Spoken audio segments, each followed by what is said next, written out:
Sehingga sampai hari ini pun ya tentunya relasi itu tidak akan bisa putus ya. Terus kita kembangkan begitu ya. Khususnya ide-ide yang dari Gus-Dur itu kan luar biasa, luar biasa. Nah itu juga yang tentu senantiasa kita kembangkan. Gus-Dur itu dosennya di KJW di mana? Dosen. Ya, dosen di KJW. Sehingga ketika jadi presiden pun beliau juga pernah berkunjung ke GKJW Malang. Kantornya kan di Malang, di Sukun itu sebelahnya rumah sakit Suprapon itu. Jadi pernah juga ke sana.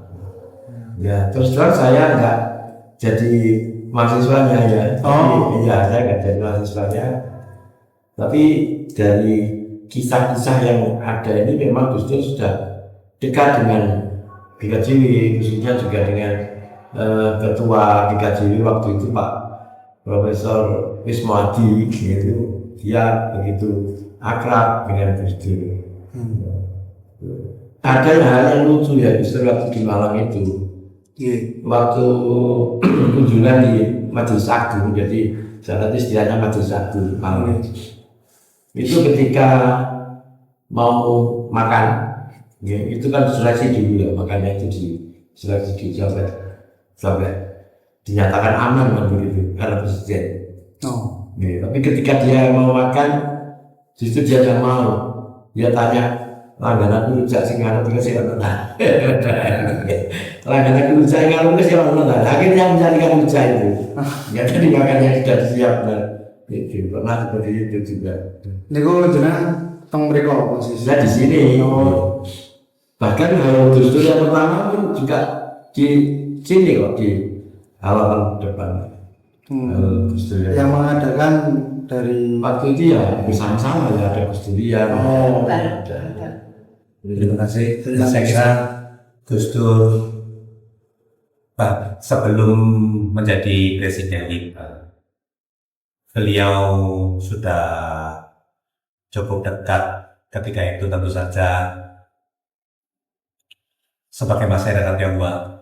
Gus Dur mendapat tempat yang sangat khusus, bahkan di beberapa komunitas Gus Dur diposisikan sebagai bapak orang Tionghoa di Indonesia. Mengapa demikian? Pada masa Orde Baru, masyarakat Tionghoa secara tradisi maupun di masyarakat tidak mendapatkan, merasa terdiskriminasikan. Nah, sedangkan Gus Dur pada posisi sebagai ketua PDI itu waktu itu mungkin beliau membuka diri bersama-sama dengan teman-teman di luar kelompok besarnya, di kelompok-kelompok yang minoritas dan kutip itu menunjukkan kepada kita semua bahwa pluralitas itu penting. Artinya bangsa ini ditopang oleh banyak kelompok. Nah, dan masyarakat Tionghoa yang selama Orde Baru mendapatkan diskriminasi dengan terbukanya Gus Dur menerima kita ini kan menjadi merasa bagian dari bangsa ini. Tentu saja itu menjadi sambutan terbuka itu tentu saja menjadi posisi yang sangat kuat. Bahkan kalau di ketika Gus Dur, sebelum ada Gus Dur kan tidak ada perayaan Imlek. Sejak ada Gus Dur baru ada perayaan Imlek. Ketika di awal-awal itu tanpa disuruh, kalau misalnya ada perayaan Imlek bersama yang nasional gitu, masih di seluruh gedung itu mungkin ribuan orang begitu, tanpa disuruh semua orang yang ada di situ merasa terhormat bisa bersama-sama dengan Gus Dur. Tanpa disuruh mereka berdiri bertepuk. Itu salah satu bentuk penghormatan yang bisa kita berikan kepada Gus Dur sebagai, bahkan waktu itu mungkin sebelum jadi presiden barangkali ya. PKB itu sadarnya. Sebelum jadi presiden itu saya kira itu yang bisa saya ceritakan bahkan teman-teman. Baik, Jombang ketika Gus Dur datang ke Jombang, ketika masih di Jakarta, ke Cianjur, teman-teman Jombang mungkin mendapatkan apa ya, tempat yang khusus ya, karena kita tinggal di Jombang ya, sehingga komunikasi itu cukup intens. Tidak hanya Gus Dur, mungkin ada keluarga di sini kan, mereka banyak kan. Gus Dur juga punya kenangan di tempat-tempat khusus di Jombang. Dia juga punya teman baik di Surabaya, si Bunsu Pak Minggi Irawan itu teman baiknya Gus Dur, sehingga beliau itu salah satu yang menunjukkan bahwa Gus Dur tidak ingin ada kotak-kotak yang seperti itu. Nah, itu sikap konsistensi yang seperti itu, saya kira itu yang seperti dibicarakan oleh Pak Soleh tadi, bahwa sekat-sekat itulah itu yang dikembangkan, yang kita rasakan sampai hari ini, itu berkembang sampai hari ini. Saya kira itu yang pantas kita syukuri, yang itu harusnya kita jaga. Saya kira itu sih.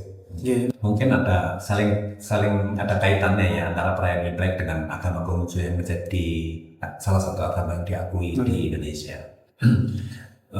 Pak Minggi ini juga salah satu tokoh agama Konghucu. Kemudian itu juga menjadi salah satu poin penting, karena sebelumnya Impres nomor sekian tahun 67 itu membatasi tradisi aksara Tionghoa, yang sehingga itu tidak diperkenankan lagi, dan itu kemudian dicabut oleh keputusan Presiden Gus Dur yang tahun 2000. Nah, itu tentu saja mengubah banyak hal, dan itu menjadi salah satu tonggak penting dalam sejarah yang dalam sampai hari ini. Nah, untuk generasi muda saya pikir itu beda ya dengan yang mengalami perubahan ini. Pasti itu. Nah, bahkan kalau kita sekarang ada kursus bahasa Tionghoa, mungkin teman-teman Muslim juga banyak yang sekarang belajar bahasa Tionghoa. Bahkan beberapa ada yang dikirim ke sana ke Tionghoa belajar itu. Ini sekarang situasi juga kita merasakan, kita nggak mungkin menutup diri kepada bahasa, apalagi ya kultur, apalagi itu. Saya kira kita semua ini adalah bagian dari dunia yang satu ini. Saya kira itu sih yang menjadi. Yang terkesan hanya Gus Dur kan menyambut SK melarang nyewa beragama adat istiadatnya itu batasi. Kalau inti berdirinya inti kan masalah ya tahun 2000 itu. Yang bikin nama inti ya juga Gus Dur. Gus Dur ya? Iya kan, Gus Dur kan dengan penasehatnya inti pertama. Yang mendorong masyarakat Tionghoa untuk membentuk perkumpulan inti itu Gus Dur. Ya supaya diskriminasi itu kan bisa diskriminasi, bisa berkomunikasi dengan masyarakatnya. Salah satu yang saya berkesan kalau mengenai hal itu, Gus Dur itu membela kaum yang lemah. Itu salah satu poin pentingnya di banyak hal. Salah satunya memang agama Konghucu itu. Tapi bahkan waktu itu ada sidang agama Konghucu itu, Gus Dur beberapa kali ikut di pengadilan sebagai mungkin sebagai ahli, saksi ahli seperti itu. Karena waktu itu ada rangkaian panjang pengadilan karena pernikahan agama Konghucu itu tidak diakui, gitu. Sehingga kemudian Gus Dur mau menghadiri sidang pengadilan itu sebagai saksi ahli bahwa pernikahan secara Konghucu itu boleh, gitu. Dan itu menurut kami itu sangat berharga. Gitu. Itu pada saat sebelum presiden. Sebelum jadi presiden. Berarti sebelum munculnya SK itu? Sebelum. Maksudnya SK apa itu? Yang SK tahun 2000 itu sebelumnya. Mungkin saya tidak terlalu akurat, tapi situasinya kira-kira begini. Kolom agama kan tidak bisa diisi agama Konghucu. Ya kan? Tapi mereka menikah, mereka menggunakan tradisi Konghucu. Tapi kan tidak bisa dijalankan sesuai catatan sipil. Nah, sekarang kalau itu tadi sudah terlaksana, tapi tidak bisa dikomunikasi secara sah, secara sipil. Kan ini ada nyangkutnya nih. Oh, Sebetulnya itu juga banyak terjadi di yang sekarang ini masih terjadi itu kepercayaan. oh Ya, ada percayaan. Mereka juga masih mengalami situasi seperti itu hari ini agak nah, itu salah satu yang diperjuangkan oleh Gus Dur. Nah, hal seperti itu Gus Dur sangat peduli yang begitu gitu. Yang patut kita kagumi kan seperti ini. Beliau kan posisinya mayoritas dalam tanda kutip ya. Tapi peduli terhadap minoritas itu kan tidak. Kadang-kadang kalau sebagai mayoritas kan belum tentu bisa merasakan situasi yang seperti itu karena ini kan tidak terlalu terungkap di permukaan. Tapi itu kan yang merasakan yang minoritas dan sedikit kan. Nah, kepekaan yang begitu itu yang menurut kita itu sangat luar biasa. Dan maka Bisa merasakan apa yang dirasakan oleh minoritas ini. Kalau mau tahu tentang Gus Dur, dari saya tuh nggak banyak. Karena waktu itu saya kenal Gus Dur itu masih muda. Gus Dur belum menikah, saya sudah menikah.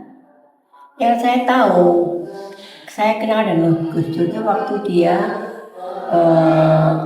pinjam ke perpustakaan saya buku-buku cerita-cerita karangannya Kopengho. Dan setiap hari itu mesti satu kumpul gitu. Nah, ketika saya tanya, kok senang sama cerita-cerita Cina, dia bilang, dia senang karena dia senang filosofinya.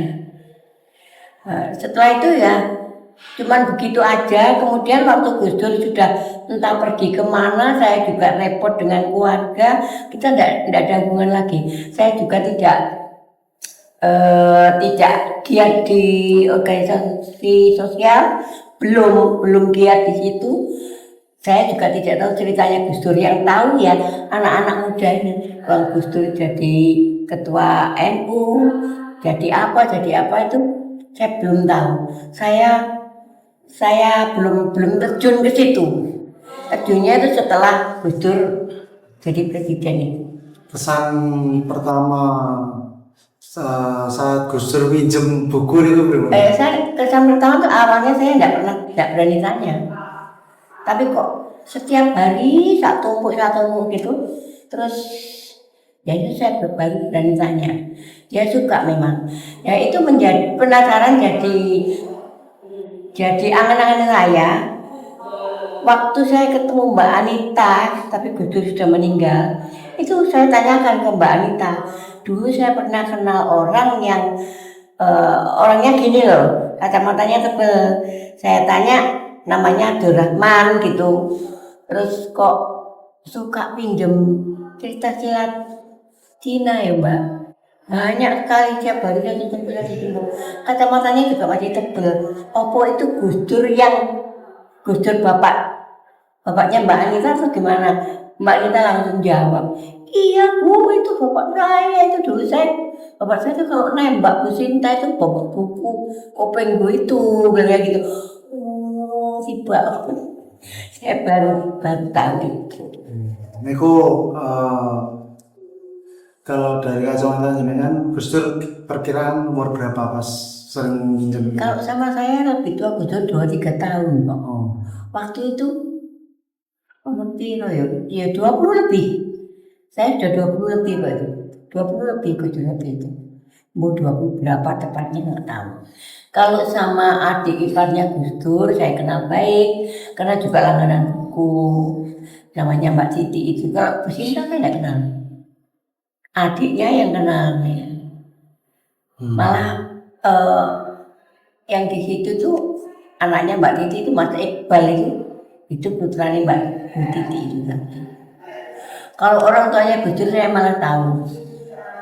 Ada di pasar itu yang saya ceritakan tempo hari, di pasar itu buka toko jual gitu loh, cat pewarna. Yang julukannya itu Kajijam. Kajijam enggak tahu apa kok namanya Kajijam. Tokonya itu di depan itu punya Isun zaman ini. Tokonya Isun. Rancangannya Isun, depannya itu tokonya ibunya Bu Sinta. Itu ada yang waktu muda yang saya tahu tentang itu. Setelah itu masih lepas, saya belum terjun ke aktif sosial belum. Iya, kalau saya sih nganu ya, nggak langsung terlibat ya, seperti bapak ini, nggak langsung terlibat. Cuma saya tahunya kan dari layar televisi ya, pada saat dia jadi presiden, bagaimana dia melayani rakyat, bagaimana dia saat seperti tadi mencabut peraturan dari Tionghoa itu seperti itu. Kalau saya aktifnya justru pada saat sudah meninggal awalnya. Kebetulan saya kan punya apa ini namanya, semacam ya aliansi kegiatan kayak seperti sekolah kebangsaan sekarang. Jadi sudah beberapa kali itu biasanya kami itu memperingati Haul Gus Dur. Jadi justru dari situ bagaimana kiprahnya dari Gus Dur sendiri tentang pluralisme itu akhirnya saya tahu persis. Kalau dulu pada saat jadi presiden sih saya belum tahu persis ya. Jadi setelah saya jadi kepanitiaan di situ untuk Haul Gus Dur itu akhirnya saya ngerti. Bahkan dengan seluruh kegiatan-kegiatan dengan Haul Gus Dur itu selama 4 kali atau 5 kali selama berturut-turut setiap tahun pada saat itu. Jadi akhirnya tahu, oh ternyata apa yang dicanangkan oleh Gus Dur tentang pluralisme, bagaimana tentang toleransi, bagaimana kita antar umat beragama itu untuk saling rukun, untuk saling menghargai dan menghormati.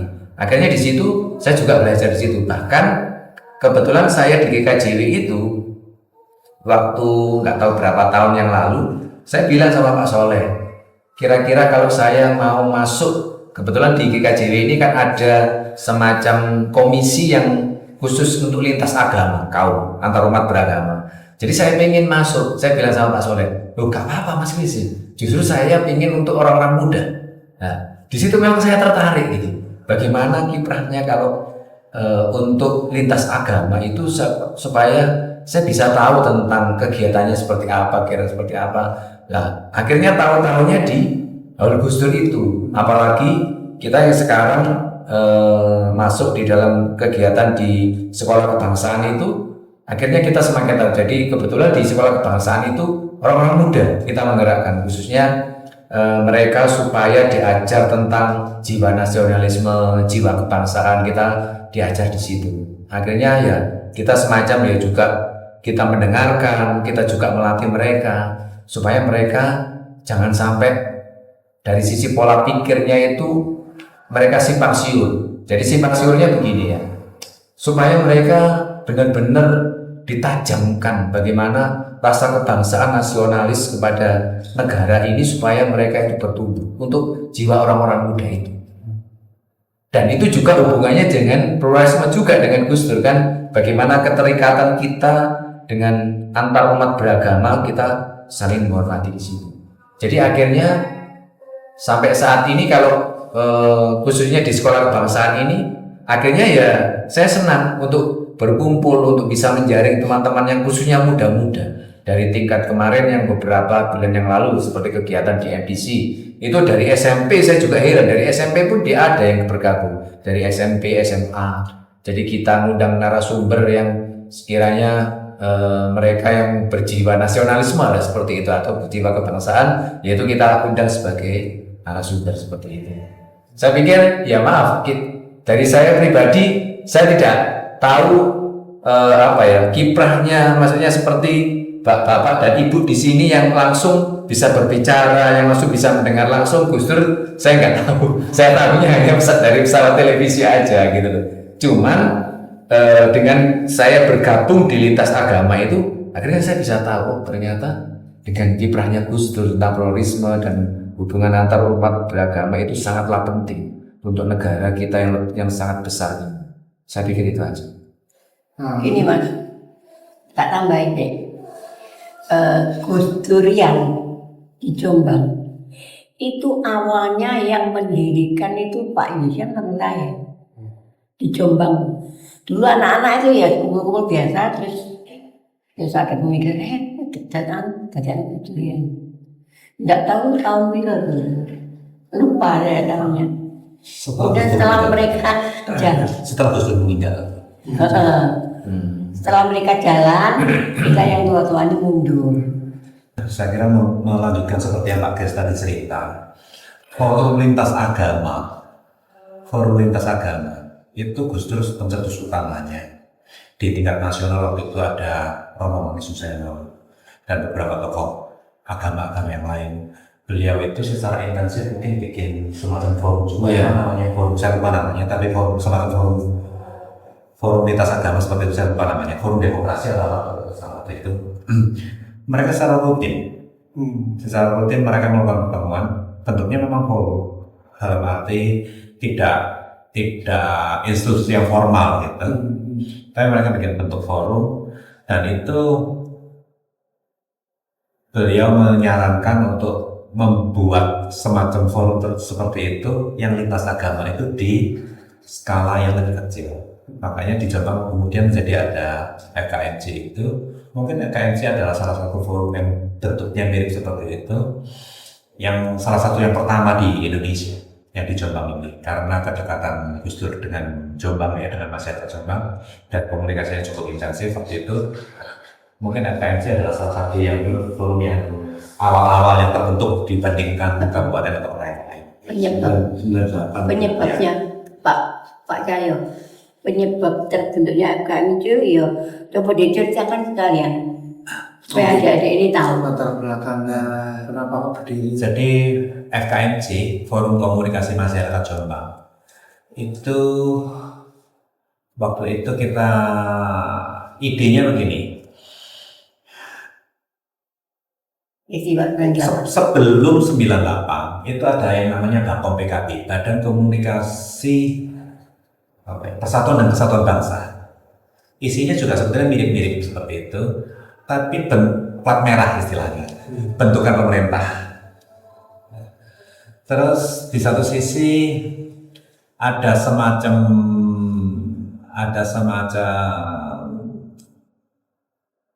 rasa bahwa partisipasi masyarakat ini harus lebih jadi bottom up, tidak top down. Jadi bukan disuruh, tapi karena partisipasi dari masyarakat.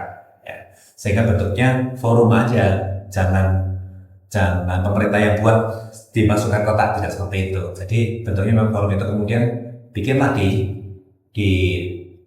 di scope yang lebih kecil. Ya, bentuknya jadi seperti yang di forum bentukan Gus Dur dan kawan-kawan itu untuk di skala Jombang, kemudian di Jombang merespon hal itu.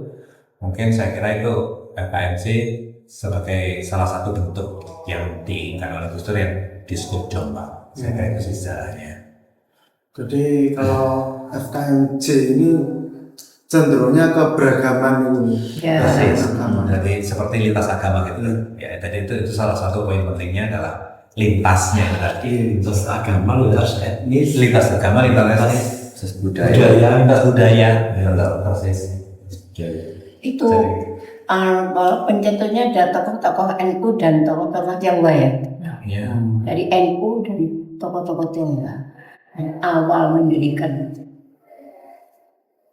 Ya, jadi waktu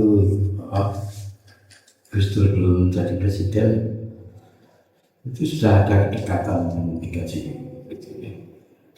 Tapi ketika menjadi presiden, bahkan sampai ketika ada gonjang-ganjing waktu itu mau menurunkan Gus Dur itu, kan rombongan di Jalan Jombang kan ada satu bis yang berangkat ke Jakarta. Itu waktu itu. Termasuk saya satu-satunya yang ikut yang Kristen waktu itu Jakarta. Dan itu ya tentunya ya juga penuh resiko nih. Karena waktu itu di sana rame unjuk rasa dan sebagainya. Kira-kira bisa mulai moga. Jadi saya satu bis dari Jombang menyuarakan suara masyarakat Jombang gitu. Jadi saya satu-satunya yang ikut ke sana dan Kristen. Ada apa PDI, P3, PKB, lama.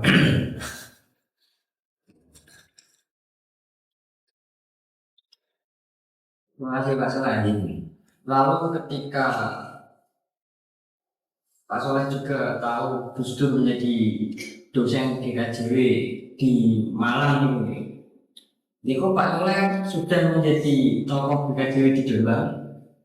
Apa dulu? Apa ya? Saya menjadi tokoh Jombang ya sekitar tahun berapa ya? 90-an.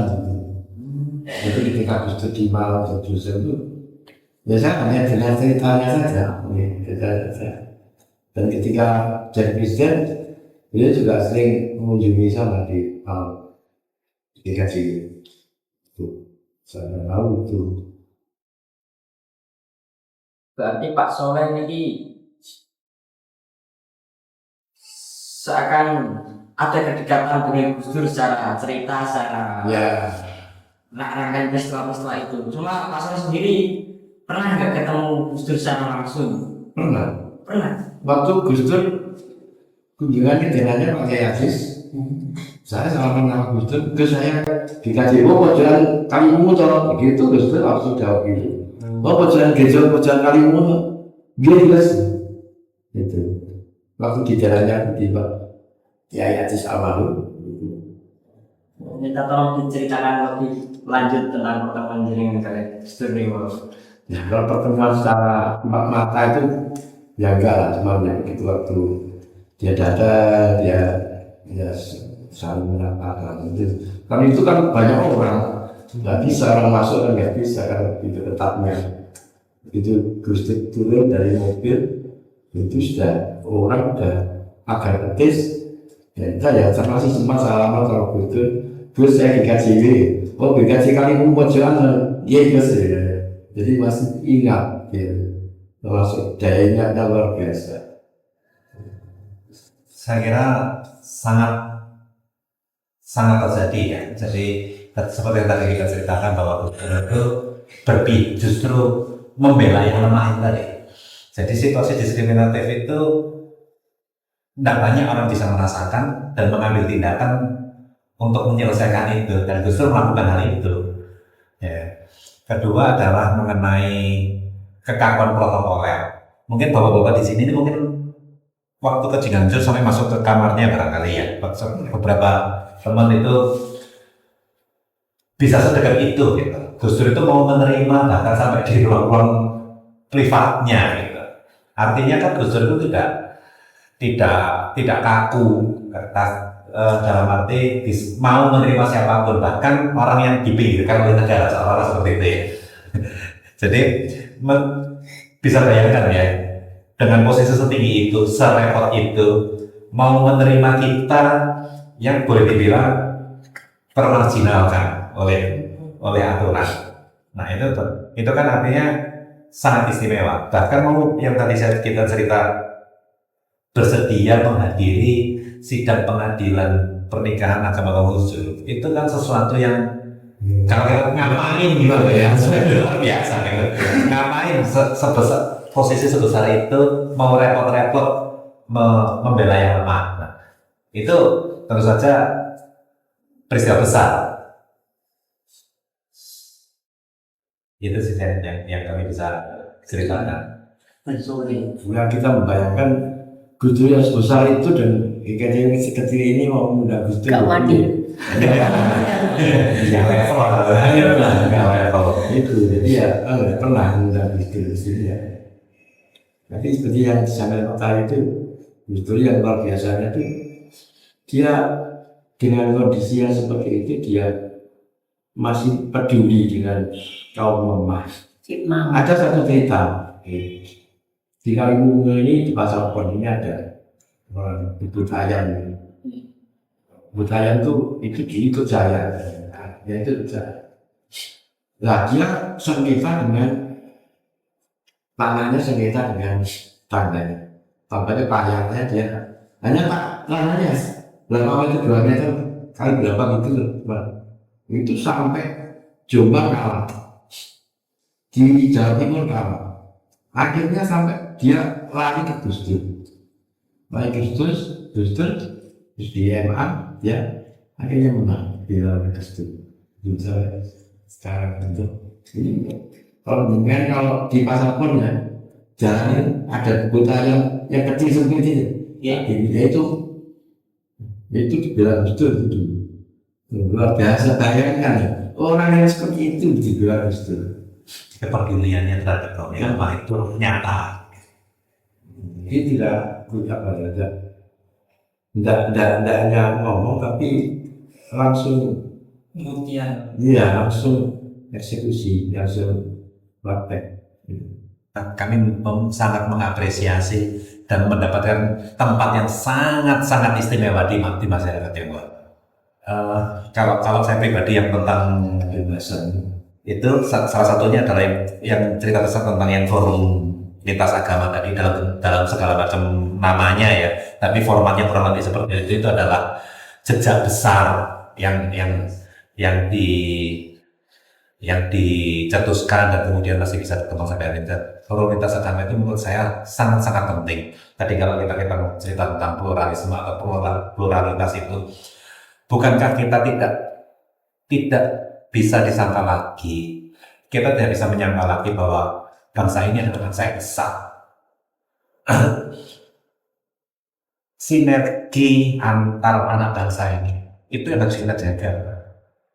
Kalau kita merasa hanya kelompok saya yang benar, sinergi itu tidak akan terjadi.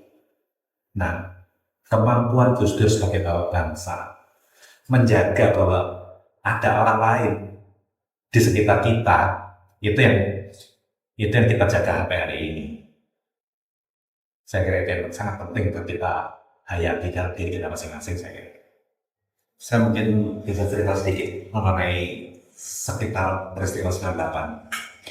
Peristiwa itu tentu saja sangat mencekam. Sebelum 98, setahun 2 tahun sebelumnya sampai akhirnya 98, bahkan beberapa tahun sesudahnya. Ketika itu Kiai Haji Yusuf Hashim itu mengundang kita masyarakat. Gus Dur belum presiden tentu saja. Kiai Haji Hashim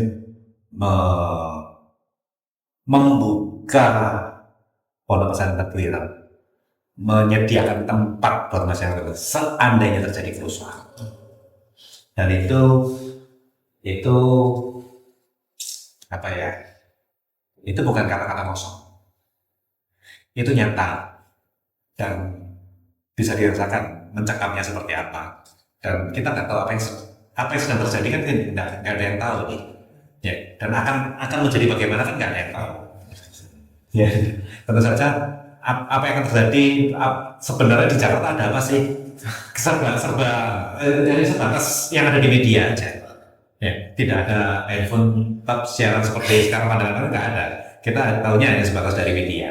Nah, peristiwa itu menjadi peristiwa sangat penting. Mungkin kita ada fotonya Pak tadi waktu kita ada. Waktu itu masih pengasuhnya masih takut ya.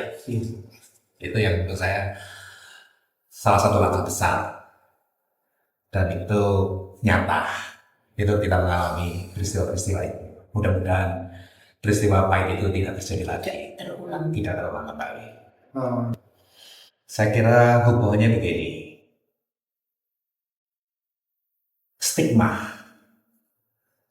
Stigma itu agak sulit dijelaskan secara struktural. Tapi pandangan, mungkin saya kira kata-kata stigma ini agak sampai hari ini kita membuat stereotip terhadap kelompok yang lain, kelompok di luar kita punya stigma tertentu terhadap kelompok tersebut.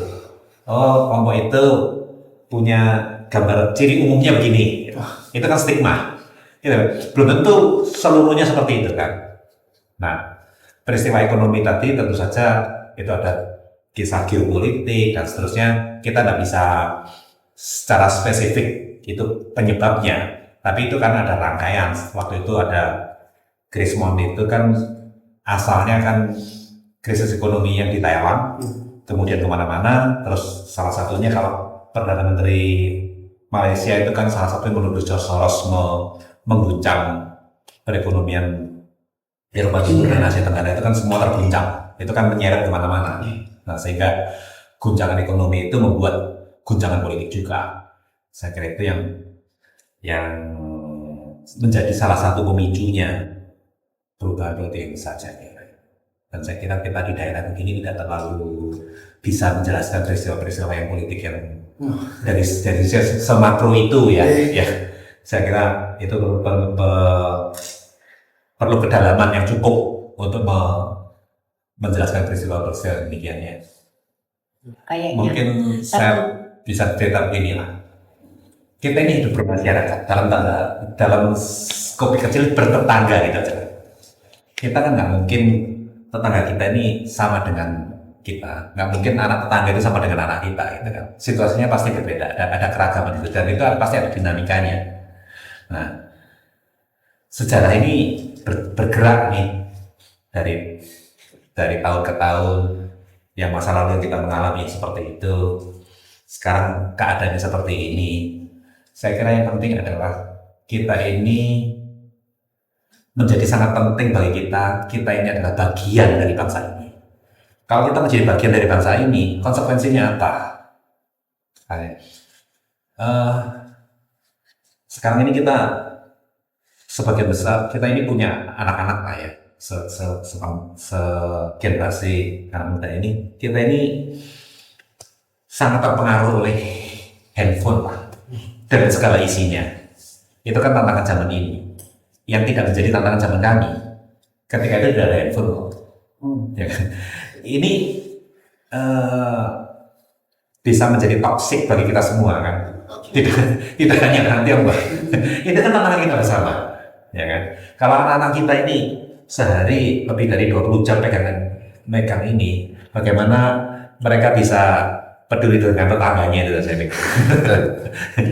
Ini tantangan zaman ini. Saya kira bukan tidak hanya kalau saya kira semua kita, apalagi yang punya anak-anak remaja, apalagi anak muda-muda itu. melihat anaknya pegangan handphone rasanya sudah jabut ya, gitu ya. Itu kan kepedulian kita terhadap apa sih yang problem menjadi masalah ini. Jadi kalau kita kembali mengkotak-kotakan lagi, saya kira itu kita mengambil langkah mundur. Ya, justru itu yang ingin digerakkan oleh Gus Dur, meyakinkan kembali bahwa kita ini adalah bagian dari bangsa ini, bahwa ini bukan negara kita ini ada kekurangannya, bukan sesuatu yang sempurna, itu pastilah. Nah, kalau kita merasa bagian dari bangsa ini, ya apa yang bisa kita lakukan untuk bisa ini menjadi sesuatu yang baik? Gitu. Kalau kita ini merasa kita ini bagian dari pilar-pilar dari bangsa ini, tombak-tombak yang harus menjaga bangsa ini tetap utuh. Jadi kita semua punya kontribusi kita sesuai dengan kemampuan kita masing-masing untuk menjaga ini menjadi tetap baik. Menurut saya salah kuncinya adalah sinergi itu tadi. Kita nggak mungkin menuntut orang lain sempurna, tapi dinamika ini berjalan. Saya kira itu sih. Gini Mas, kalau saya tanya gimana pandangan orang yang non Tionghoa terhadap Tionghoa, maka saya bilang macam-macam. Ada yang tidak mempunyai pandangan berbeda, tidak mendiskriminasi, menerima dengan baik, ada. Tapi ada juga yang masih tetap punya pandangan yang jelek-jelek terhadap etnis Tionghoa. Tidak saja tidak jauh-jauh, di dalam FKMJ saja. Saya sering gegeran tentang masalah itu. Mungkin Pak Lek nggak ngikuti ya. Loh, WA aku. Iya. Nah, ngikuti tak? Loh, di dalam FKMJ aja satu grup.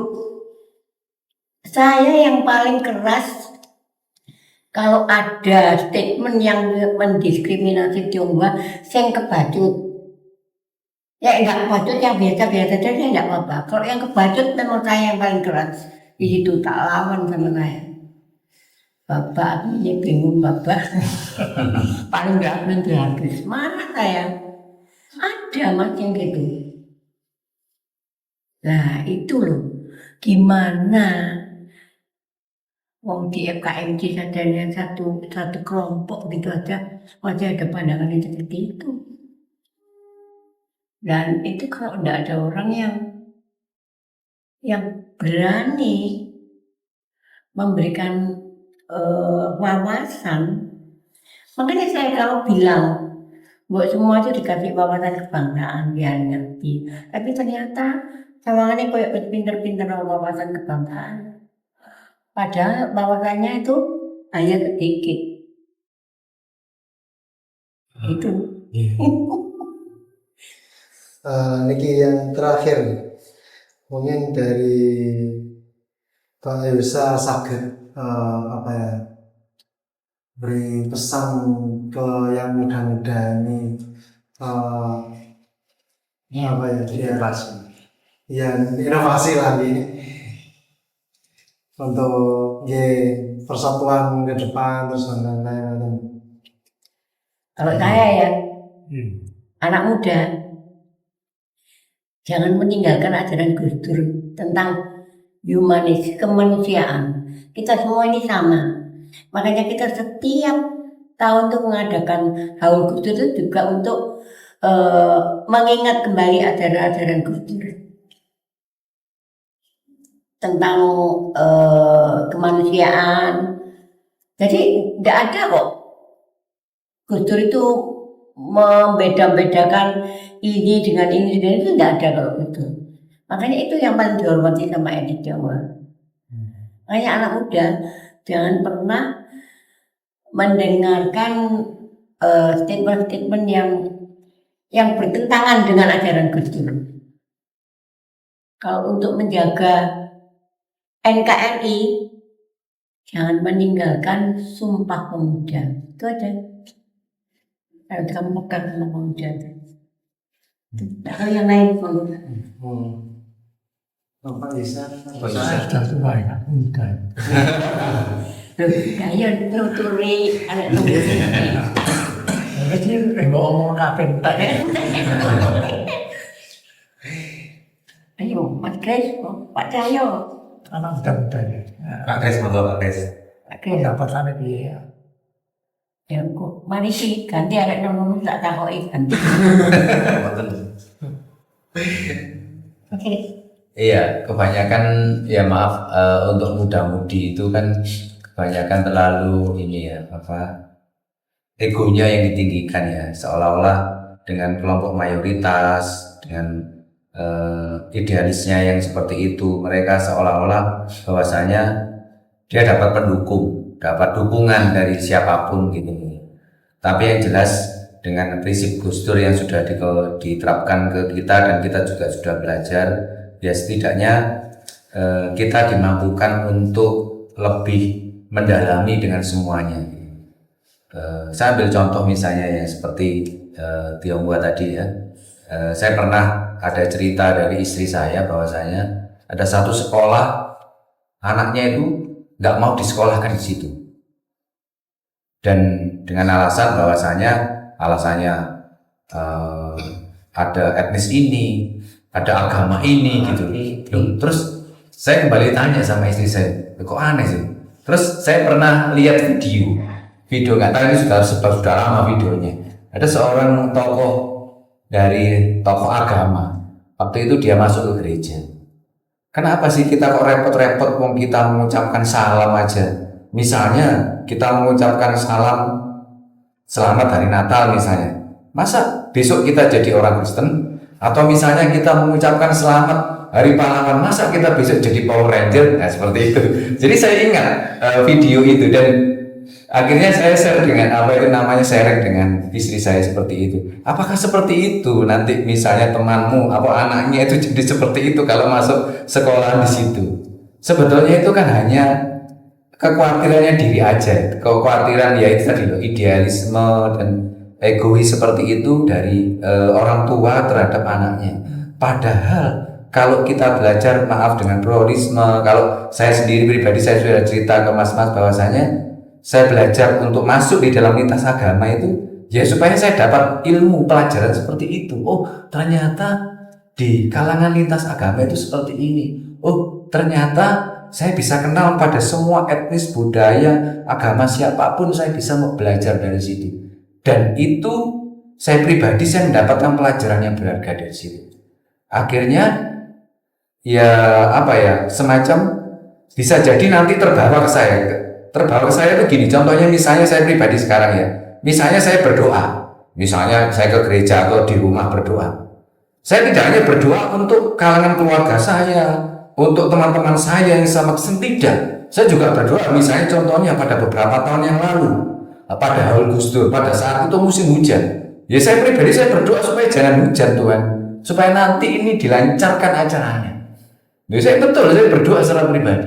Jadi padahal itu semua etnis juga yang ada di situ, semua agama. Jadi saya berdoa supaya jangan hujan, supaya acaranya ini terlaksana. Jadi kita sebagai kaum muda-mudi, jadi tolonglah, jadi kita benar-benar menghayati dan juga mempraktekkan bagaimana Gus Dur dengan teori pluralismenya itu benar-benar itu tertancap kuat di dalam diri kita. Sampai kapanpun, sampai umur berapapun kita tetap harus mempraktekkan diri, karena kita tidak bisa ya, tidak bisa hanya mendengar saja. Kalau kita tidak praktek, kita nggak akan bisa. Karena kalau dengan praktek, kita nanti kan akan mengajari yang di bawah-bawah kita. Oh, masih kelubian ngomong seperti ini, bicara seperti ini, ternyata dia juga melaksanakan hal seperti ini. Jadi mereka akhirnya dicontoh pada di bawah-bawah kita. Ya saya pikir itu. Saya mungkin tidak ada yang lain, sebetulnya tidak asing lagi. Ini kan kita ini bergerak makin ke sini, ini kan tantangannya berubah tadi saya seperti ceritakan. Tapi di satu hal, kita masing-masing pribadi ini kan punya ego. Nah, kalau kita menarik pelajaran dari Gus Dur, karena Gus Dur itu wawasannya begitu luas dan begitu besar jiwanya, beliau bisa membedakan antara aku, kita, kami. Kitanya itu besar gitu. Bukan kelompok kecil, bukan saya pribadi, bukan keluarga saya, bukan kelompok saya, tapi besar. Bahkan mungkin seluruh umat manusia yang namanya kita. Gitu. Nah, kalau kita membangun sesuatu, kita kan tidak lagi mengkotak-kotakan antara kami dan mereka gitu. Kita ini besar, bukan hanya saya, bukan hanya kepentingan saya, bukan hanya kelompok kecil saya. Nah, saya kira sensitivitas tentang ini yang menjadi pelajaran penting. Saya kira Gus Dur mengingatkan kembali hakikat kita sebagai manusia. Saya kira itu. Jika kita belajar memahami tentang apa yang digagas oleh Gus Dur itu sebenarnya sudah final. Nah, generasi terus ini tentunya bagaimana kita mengimplementasikan gagasan Gus Dur yang itu dalam kehidupan kita sehari-hari. Yang tentunya tantangan yang Pak Daya tadi disampaikan bahwa tantangan ke depan memang semakin nggak ringan. Contohnya aja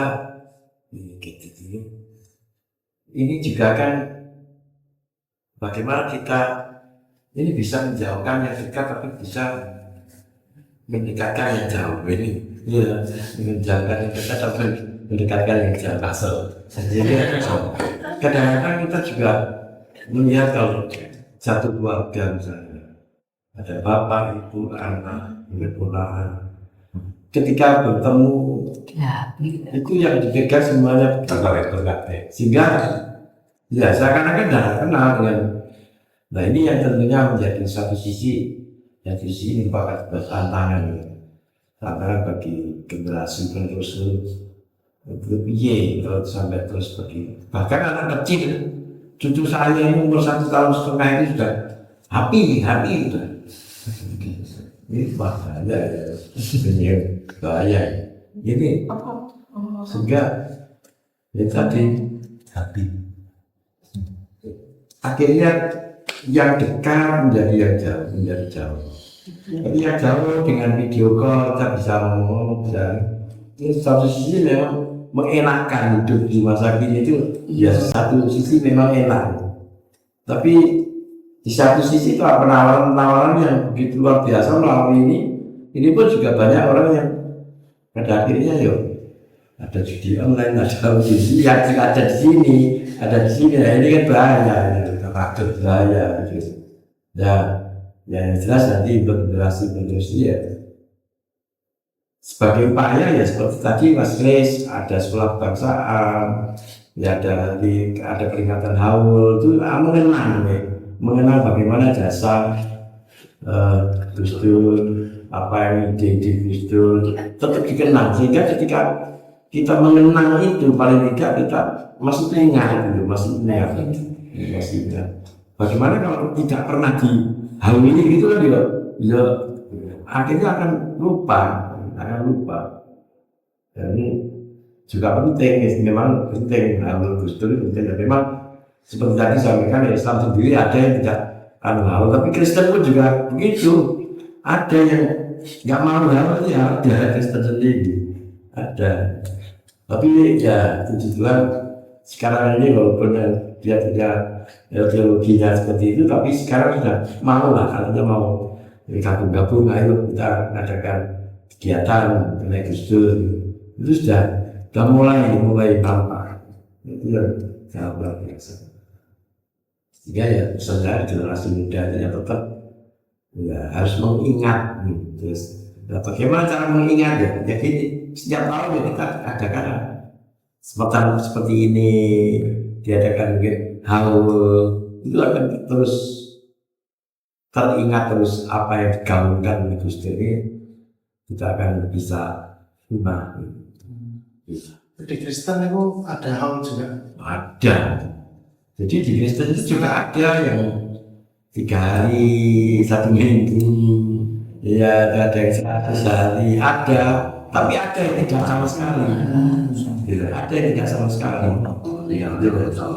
Kalau Kristen, GKJW, Katolik itu sama. Ada seperti itu. Ada. Kepercayaan Jawa juga. Iya, Jawa. Dan lagi dengan ada justru mengenai masalah aturan-aturan tentang seperti tadi perkawinan misalnya, dulu itu nggak bisa bicara tentang sipil. Tapi justru sekarang ya Unhas itu ada yang di pasca sarjana itu mengundang untuk kami ini untuk memberikan apa yang tentang hukum agama itu di Unhas pasca sarjana. Dan saya sudah 6 tahun lah di situ, sekarang sudah ya memberikan ini loh, ya hukum agama, perkawinan agama. Karena ini Unhas ada di sini, ada yang pasca sarjana. Luar biasa. Ya, gini Mas, yang sampai saat ini yang jadi keprihatinan saya itu tentang intoleran. Makanya di sekolah kebangsaan itu tujuan kami itu untuk adik-adik anak-anak muda ini bisa jadi agen perubahan supaya intoleran itu tidak terjadi. Tapi sampai sekarang masih tetap terjadi, bahkan dari anak-anak sekolah setingkat SD itu sudah, biarpun perbuatannya tidak intoleran, tapi ucapan. Nah itu intoleran itu kan bisa didapat dari sekolah, dari rumah, orang tua, dan dari lingkungan. Nah kalau itu tidak ada yang pendidik mereka tidak mengerti tentang intoleran, mau sampai kapan? Intoleran itu kan bisa sampai jadi mahasiswa tetap intoleran. Nah itu di sekolah kebangsaan kita harapkan, kita harapkan untuk menjadi agen perubahan, untuk bisa gimana caranya supaya orang-orang itu tidak intoleran terhadap apapun. Tapi angel,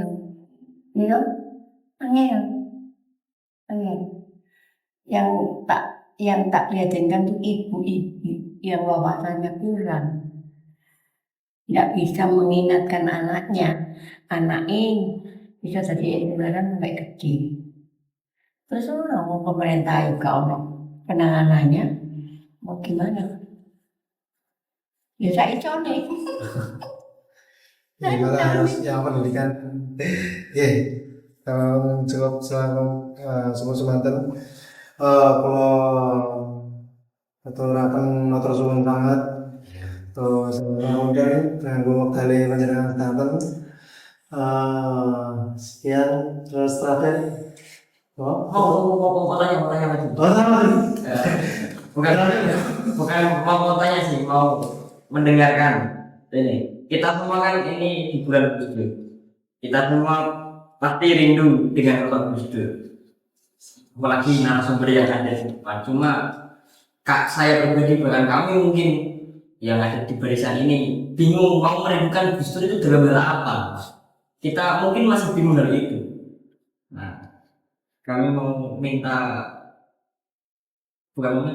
mendengarkan kerinduan jenengan tentang Gus Dur karena ada yang saya sebut Apa yang dirindukan itu loh. apa yang dirindukan dan apa harapan dari panjenengan untuk masyarakat Indonesia. Yang merindukan Gus Dur itu sekarang ini yang simpel saja, artinya enggak. Biasanya kami komunitas kami itu ketika ya seperti ini kita segalakan Gus Dur. Manusia dengan kita melihat loh ini loh itu sudah lain, artinya dalam hati kita sudah dengan melihat makamnya saja kita sudah ingat Gus Dur ini seperti ini ingat terus. Itu cara yang gampangnya seperti itu. Kemudian berpikiran Gus Dur ini mungkin nanti muncul, kita mengharapkan muncul Gus Dur ya. Nah kita sebagai generasi muda ini kita ya kita menjadi diri kita ya itu Gus Dur yang hari ini Gus Dur hari ini. Ya, dengan cara seperti ini kan kita harus Saya menyambung Pak Soleh ya. Sebetulnya kalau kita mengharapkan sosok Gus Dur itu sebetulnya hampir sama jawaban Soleh. Justru saya saat ini berhadapan dengan kalian ini yang nantinya jadi sosok Gus Dur juga. Gus Dur muda, gitu loh. Nggak usah kita menunggu seorang tokoh siapapun tidak. Ya kalian ini nantinya. Karena apa? Kalian ini nantinya dengan seluruh pelajaran dan pengertian yang sudah kita dapatkan dari sosok Gus Dur itu, kalian nantinya yang sebagai figur nantinya. Dan itu yang pertama. Yang kedua, dan suatu saat nanti kalian kalau misalnya sudah dewasa, mungkin sudah menikah, sudah tua, nanti kalian juga harus memuridkan lagi yang di bawahnya. Dimuridkan lagi. Oh, saya dulu ini saya mengagumi tokoh namanya Gus Dur. Kalian bercerita kepada di bawah kalian itu. Jadi istilahnya memuridkan anak-anak yang di bawah kalian itu supaya anak-anak kita juga mendengar tentang kisah kalian, kisah Gus Dur zaman dulu, dan mereka mampu untuk mempraktekkan. Karena kalau kita hanya sekedar mendengarkan cerita, kita nggak bisa untuk memberitakan itu kepada anak-anak di bawah kita. Hilang. Ya sudah, jejaknya sudah nggak ada. Hilang. Jadi hanya mungkin dari sisi persentase aja kecil sekali, sehingga kita nggak bisa jadi alat bagi Gus Dur untuk bisa memberitahukan tentang kisah atau pelajaran yang kita sudah dapatkan dari pelajaran dari Gus Dur, yaitu pluralisme itu akhirnya nggak nyampe ke di bawah kita nanti. Jadi hanya berapa persen aja nanti yang dia terima. Bisa jadi seperti Ciwa tadi, ya intoleran akan berkembang lagi. Ya saya pikir itu aja. Kita tidak mungkin menghadirkan Gus Dur secara fisik. Iya. Itu satu poin. Tapi bukankah Gus Dur, apa yang terjadi saat ini itu adalah jejak sejarah yang di tampak Gus Dur menjadi yang sekarang kita lakukan seperti ini. Pertemuan kita ini bukankah jejak sejarah yang ditorehkan oleh beliau. Nah, apa yang bisa kita rindukan? Tentu saja pemikiran-pemikiran, cara beliau melihat dunia. Salah satunya adalah yang sangat hebat adalah beliau adalah pembaca yang serius dan sangat produktif. Nah, sekarang kalau tadi kita kaitkan dengan gadget kita ini, kalau yang kita baca ini tidak valid, tentu saja informasi yang masuk kita juga tidak valid. Ketika kita bertemu ini mungkin menjadi salah satu konfirmasi bahwa nyata Gus Dur itu ada dalam kehidupan kita. Pemikiran-pemikirannya beliau hadir. Ya. Yang kita alami sekarang ini boleh dibilang adalah jejak Gus Dur berikutnya. Apa yang menjadi kerinduan kita adalah kehadiran beliau dalam bentuk pemikiran-pemikirannya yang kita lakukan hari ini. Dan itu mungkin mudah-mudahan bisa berjalan lebih jauh. Dan itulah kerinduan kita semua saya pikir.